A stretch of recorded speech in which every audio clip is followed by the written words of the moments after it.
Today we're going to be talking about Legends of the Trackless Sea, which is a new campaign that I've started. And as you can guess, it does have a nautical theme. However, it also has shades of Cthulhu. So get ready to set sail here on Rolling with Advantage.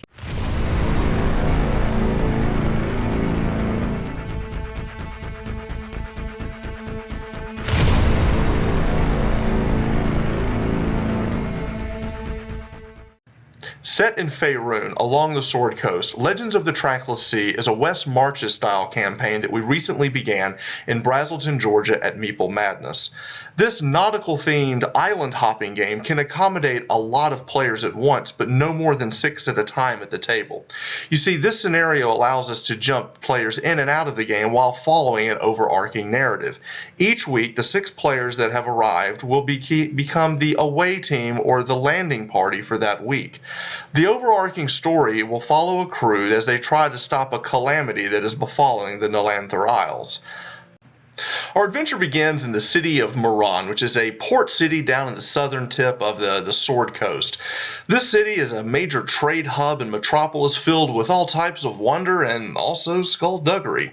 While there, our players will soon to be out to embark on Rook's Roost. All of our players will be a crew member on this ship as they set sail for the Nilanther Isles. Now, Rook's Roost is a famous privateer vessel that has been commissioned by the Order of the Gauntlet, which is a faction based out of Waterdeep to the north, and this faction is kind of set and determined to stop anything from invading the realm, protectors of the realm, if you will.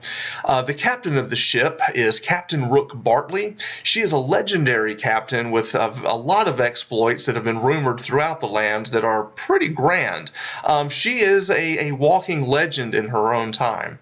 Now, we'll also meet some of the crew. Now, these are the NPC crew members that the players will interact with. First, we have Tobias Melodius, the halfling first mate. He is completely devoted to his ship captain, maybe even in love with her, and he also will do anything to defend his ship and his crew.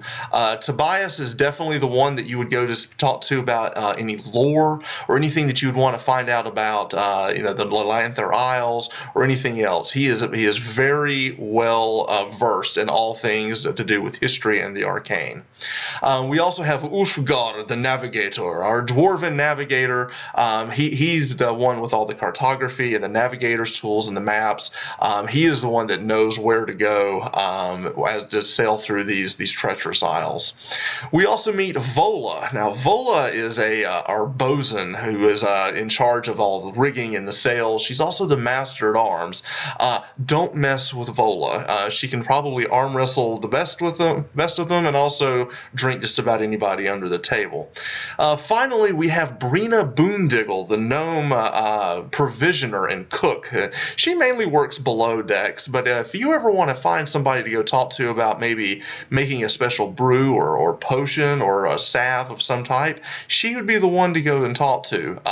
Do note that the Boondiggles in this world have a bit of a reputation for making some pretty crazy inventions. Boondiggles are well known and sort of infamous within the realm itself.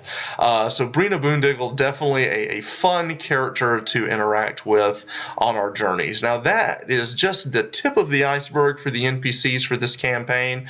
Now, if you're anywhere near Braselton, be sure to come by and check us out 6:30 Tuesday nights.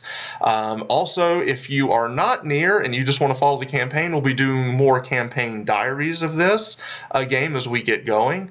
If you want to take any of this content and use it in your own game, by all means, hijack all of it. So with that, I appreciate any comments. If you have any questions or ideas you want to shoot, leave some comments down below. And as always, keep rolling with advantage. Thanks.